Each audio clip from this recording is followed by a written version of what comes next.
When Kia launched the new EV6 last year, a lot of folks were concerned that that spelled the end for Kia's plucky practical plug-in. But fear not, the Niro is back for a second generation for 2023, including a full electric version.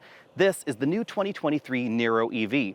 Now in this video, I'm going to answer the question, why might you want a Niro EV over an EV6? And also, how does this compare with a number of key competitors like the Bolt EUV and the Chevy Bolt, of course. The first reason to choose the Niro EV over the EV6 is going to be styling, although styling is very subjective. I think this looks a little bit more attractive than the EV6. That looks very futuristic. This looks more traditional, more in line with the rest of Kia's crossover lineup, especially the smaller Kia Seltos. We have full LED headlights in this model, and then up here we have a feature that I like but is somewhat controversial, the charge door right up in the front bumper. The reason you might like this is if you're frequently pulling into a charging spot, say at home or at the office. The reason you might not like this is if you live in an area where it's frequently muddy or snowy. It can get pretty grimy up front. I think it's easy to see why the Niro is selling really well in Europe right now. It's a very practical size vehicle. It is bigger than the Bolt or the Bolt EUV, especially in width. So we find more interior width, more comfort on the inside than we find in the Bolt, but it's still practical and easy to park. This is about 10 inches shorter than the Kia EV6. Even though we find relatively similar interior room, we do find a little bit less legroom in the EV version of the Niro than the EV6. Interestingly, the hybrid version has about the same amount. And you will find actually more cargo room with the rear seats folded than in the EV6 by a considerable amount, because we have a much squarer profile and a very upright hatch compared to the EV6. This vehicle is focused on range, practicality, and price tag, whereas the EV6 is focused on rear-wheel drive dynamics, fast charging, and of course that sexy style. Now, interesting twist, this is actually faster 0 to 60 than the base version of the EV6, and it will go further on a charge. Now, rather unfortunately, because this model is built in South Korea, it's not going to qualify for the federal tax credit, something that is going to be restarting for the Bolt and Bolt EUV next year. I still think that's okay for the Niro because this comes across as a larger and more premium vehicle than even the Bolt EUV. We get more legroom, again, more width across the back, and a larger cargo area that's also more practical. You'll really notice that when you approach the Niro. This is about a full-size category larger than what we find in the Bolt and Bolt EUV. We have rear seat accommodations that are very similar to a RAV4, so relatively similar legroom, similar headroom, and then a cargo area that's a little bit smaller than average for a compact crossover in a package that's maybe about 6 inches smaller. No modern Kia would be complete without a controversial styling element, so we find that in this two-tone aero blade setup. You can avoid it. You can get a monochromatic Niro, which is probably how I would get it, although I think in this particular color combo, I think it works. The white with the gray stripe works for me. The black stripe on some of the colors, it doesn't work for me at all. This is a functional segment right here. The air goes in this section just after the rear passenger door, and then it comes out on the inside of the taillight to help direct the airflow around and improve the coefficient of drag for the Niro. The rear-end styling in the Niro is much less controversial than the EV6. It's pretty typical crossover. In fact, this reminds me a little bit of the Honda CR-V. We have a really long third brake light right there on top, integrated into the spoiler. There's actually a rear windshield wiper if you're interested in that. Big LED taillights right there. The backup lights, they're down there at the bottom of the bumper. We now have a power hatch, which is a nice touch, something that we don't find in all of the inexpensive competition. And behind that power hatch, we find the same 22.8 cubic feet of cargo space that we find in the hybrid model. Interesting twist, if you get the plug-in hybrid, you actually get a little bit less cargo capacity. Now, if you fold down the rear seats, you'll end up at around 60 cubic feet of combined storage space, which is definitely roomy compared to the EV6. And that all has to do with this very large and square opening. You'll notice that the cargo area itself is taller than the one in the EV6. It's not quite as wide in some dimensions, but it also is squarer in the horizontal direction, meaning it's easier to put boxy things in here. For instance, if you want to go to Home Depot and buy a barbecue, you're probably going to be able to fit it in here. Fitting it in the EV6 is going to be tricky. I don't have pricing details for the Niro EV just yet, but Kia has said that it's going to be less expensive than the EV6. And that's why they decided to redesign the first generation Niro EV's drivetrain rather than borrow the more expensive drivetrain from the EV6 and transplant it under this hood. The motor is 201 horsepower, located right here, so it's front-wheel drive rather than rear-wheel drive in the base EV6, but it produces more power. So this is actually going to be a little bit quicker 0 to 60 than the base EV6. It's powered by a 64.8 kilowatt-hour lithium-ion battery pack that's positioned under the passenger area of the vehicle and a little bit under the rear seats as well. That battery is not going to charge as fast as the EV6. That's the big thing that you're going to give up if you choose this over that base EV6. This has a peak charge rate of 84 kilowatts, so 10% to 80% in about 45 minutes versus about 18 minutes for the EV6. Now, if you're connected to an AC level 2 charger, they're going to charge at the same speed, 11 kilowatt onboard level 2 charging for this model.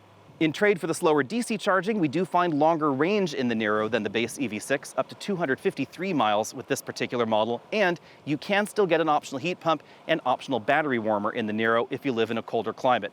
That's an option that I would recommend. It's available as an option on the base trim and the top end trim of the Niro both, so you don't have to step all the way up to this model in order to get that feature if you want it.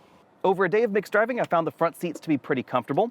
This model has a multi-way power driver and power front passenger seat, so a little bit different than some of the other forms of Niro. Both seats have two-way adjustable lumbar support, something that I honestly did not expect to find on the passenger side of this vehicle. We have a two-position memory over there for the driver and a manual tilt telescopic steering column. The seating position is much more upright than in the EV6, and it's really pronounced in the models with the sunroof. In the EV6 with the sunroof, my head is brushing the ceiling if I want to sit in a more upright position. In here, I have about 2.5 inches of headroom left. So if you're taller or you have a taller torso, you're going to want this over the EV6, or you're going to want to skip the sunroof in that EV6 because it really does have a very low slung roofline. The seating position in that vehicle is much more sedan-like. The higher roofline really pays off in the back seat. The seat bottom cushion back here is higher off the ground than in the hybrid and plug-in hybrid. That's why we lose some legroom versus those two models of Niro.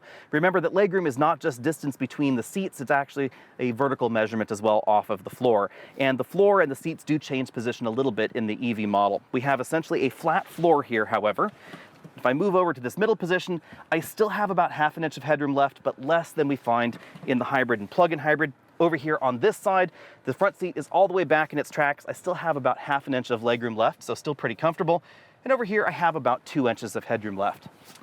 The rear seats fold in a 60-40 fashion, flat with the cargo area in the back. The shoulder belt for the center seat position comes out of the seat itself. That's definitely my preference. And then we have 2 cup holders right there. This is the kind of vehicle where there is certainly enough space between the front seat back and the back seat back to put a rear-facing child seat back here, something that is tricky even in a Toyota RAV4. Now, because the seats do move around just a little bit versus the regular model, it is going to be a bit easier to do that in the plug-in hybrid or the hybrid, but still very possible in this EV. Returning to the cargo area for just one moment, we find the exact same space down here that we find in the hybrid model. Again, interesting twist. The plug-in hybrid has less room down here. So here we have Canafix, a flat tire inflator, the subwoofer for the optional audio system. If you didn't have those in there, you could probably squeak a compact spare tire in here. This is where they store the vehicle to load connector that comes with the vehicle as well. The load floor goes into 2 different heights, so you can put it in that lower position and then line up a lot of 22-inch luggage. I don't have official numbers just yet, but I suspect you'd be able to squeeze 4 24-inch roller bags back here. That's probably going to be 1 to 2 below the average compact crossover. Now let's go for a spin around the interior. This is largely the same as the hybrid and plug-in hybrid. We have a pretty typically sized moonroof right there over the driver and front passengers' heads. No pano available. Height adjustable shoulder belts and 4-way adjustable headrests. These seat backs have the same eccentric shape that we find in the EV6, so you can put your jackets or coats right there over that area. You could also hang tablets, and then to power the tablets, we have USB-C charge ports in the seat backs. This interior has the imitation leather option, so if we zoom in close here, there are a bunch of different textures going on. We have sort of a mottled texture on the perforated section. These seats are both heated and ventilated. We then have sort of a Formica texture going on there, and then regular imitation leather texture for that charcoal area of the seat. Decent number of soft touch materials going on the front doors, and definitely a very futuristic style, borrowed a little bit out of the EV6. So soft touch plastics above, and then we have this theme that wraps around the dashboard. You can see that white part blends into that pillar, then ends. The dashboard itself is charcoal, then it picks back up over here on the driver's side. We now have a color heads-up display available. Soft touch materials all across the dashboard. This has kind of a golf ball-like texture to it. We then have an ambient lighting element in this area on the passenger side, and the dashboard really ducks in there quite a lot. We have a pretty large glove compartment down there. I was able to fit an 11-inch tablet computer inside. And then this model has the 2-screen layout that is optional on the Niro. Very base versions of the Niro, depending on the drivetrain you get, are going to have a small screen over here and then a smaller 8-inch infotainment system over here on this side. This is the larger 10-inch one that does not support wireless CarPlay at this time.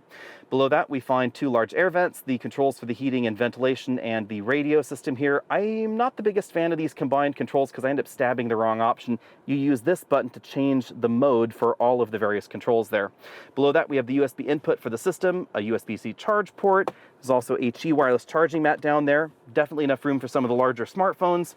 Start-stop button there, controls for the heated and ventilated seats, heated steering wheel, 360-degree camera. And then the shifter changes in this model versus the hybrid. The hybrid has a really traditional T-bar style shifter. This one has the round shifter that we're seeing in other electrified Kia models. We have an electric parking brake there. Lots of storage going on in the center console. These are cup holders. You can push this button and that little ring pops out, or you can use the area as one large storage area. There's a divider right there that you can pull out, and then you can put some of those larger things like purses or tablet computers right there in that area under the armrest. The LCD instrument cluster is a bit more traditional in terms of its design than the hybrid Niro, but it's not as adjustable as some LCD clusters. It's really just those 3 looks there. Moving out from there, we find a 2-spoke steering wheel that's definitely similar to what we find in the EV6. There's a drive mode button right there. Paddles on the back. These are regen paddles, and they serve the same function that we find in the EV6, including activating the iPedal mode. That's what they call one-pedal driving. We have controls for the infotainment system over here, controls for the adaptive cruise control, and the multifunction LCD on the left side. Then if we move over here to the driver's side door, we find the controls for things like the windows, window switches, etc., the folding mirror controls, all that sort of thing. Now let's get the EV6 out on the road. The first thing we need to do, of course, is floor it. Full power comes on right around 40 miles an hour, so pretty similar to a lot of other front-wheel drive EVs like the new Nissan Ariya. That's because they don't want to roast the front tires. There's already a little bit of torque steer going on here and a whole lot of torque steer if you're in a corner trying to floor it. So definitely a reason they ramp power more slowly versus something like the EV6. Driving dynamics are definitely going to be different, but this is going to be quicker 0 to 60 than that base model. 7.7 seconds 0 to 60 according to Kia versus 8 seconds for the base EV6. Thanks to the electric motor being up front, we also have slightly more predictable regenerative braking. So if you live in an area where you frequently get snow, ice, or you're driving on slicker road surfaces, you might want to choose the front-wheel drive model. This has greater regen braking potential and, generally speaking, a little bit better regen braking feel than rear-wheel drive EVs. You'll really notice that if you drive a rear-wheel drive Tesla or a rear-wheel drive BMW or a rear-wheel drive Kia EV now, out on a slick surface. The stability and traction control system kind of gets involved there in regen braking, and then it has to dial it way, way, way back. In a front-wheel drive EV like this, it can be more consistent because the front wheels are doing most of the braking in a normal vehicle. In a regular gasoline car, the front brakes are doing somewhere around 80% of the braking under most braking stops. So that's definitely why you might want a front-wheel drive EV. Now, as far as handling, you probably want the rear-wheel drive EV. That's going to be a lot more fun. But the Niro is still pretty chuckable. This has the same sort of suspension improvements that we find in the rest of the Niro lineup. The suspension is definitely a little bit firmer than before, but I think it's also better polished than before. So in broken pavement, in corners, it doesn't become upset like the previous generation Niro sometimes could. It has a fully independent suspension in the back, which is a really nice touch. And you'll notice it definitely, if I slow down here a little bit and then give it a little bit of gas around this corner here, it's very stable, very planted thanks to that low center of gravity. Now, as far as handling ability goes, most likely the hybrid version is going to be the best handling option. You can get 225 with tires, and it's a lot lighter than this EV. This model, in order to give us that long range, it has 215 with tires on it, so it's certainly not going to be as grippy as that next level in Kia's lineup as far as handling ability. Interestingly, when it comes to ride quality, this reminds me a lot of the EV6. The EV6 is actually pretty comfortable and definitely differently tuned than the Mach-E and the Model Y, which have that sort of firm and bouncy ride quality to them. This is much more like a traditional mainstream crossover. So if you want an EV and you don't want it to feel different or weird to you, you might want to look at something like this. Obviously, I don't have official scores because I haven't driven this at home, but I wouldn't be surprised if the cabin was a little bit quieter than the first generation Niro. One thing you will notice is that if you're driving this back-to-back with the hybrid, the lack of engine noise can make it seem like the cabin is a little bit louder, but in my unofficial testing out here on these roads down in Southern California, they're really about the same. It's just that the noise is a little bit different because we don't have that engine or the exhaust note coming into the cabin. An important thing to know about this model is that it does have the optional side laminated glass. That's definitely going to reduce wind noise in the cabin versus the base versions of the Niro, but road noise is going to be pretty consistent across the lineup. At the moment, it's a bit tricky to talk about fuel efficiency because so far I've driven this from sea level up to Julian, California, which is at about 4,000 feet, and now I'm starting my return back to San Diego, but I've still got about 50 miles to go. At the moment, I've been averaging about 3 miles per kilowatt hour, but this is probably going to give most folks about 3.5 miles to the kilowatt hour. So definitely better than you'll find on average in a Mach-E or probably the Ioniq 5 as well. This is just about as boxy as the Ioniq 5, and it may look like it's the same size, but the Ioniq 5 is a little bit larger than this, and importantly, it has much bigger tires and, of course, more powerful available electric motors. All of that is going to reduce efficiency, especially out on the highway, and that's why the EV6 is actually a little bit more efficient than the Ioniq 5 on the highway. How this compares to the EV6 on the highway, hopefully I'll know soon, but I'm just going to go ahead and pop the average efficiency number that I get by the time I get this back to the hotel up on your screen so you'll know exactly what that is. My guess at the moment is, again, about 3.5 miles per kilowatt hour, but who knows, maybe it'll surprise me. I'm really glad that Kia decided to bring the Niro EV back. On roads like this that are fun and winding, it is clearly not as much fun as the EV6 or even the hybrid Niro. It's not as sexy as the EV6, but it's eminently practical. And I love the fact that Kia has brought a lot of the tech features from the EV6 down here into the Niro. The two-screen setup, the layout of the dash, it's very nicely done.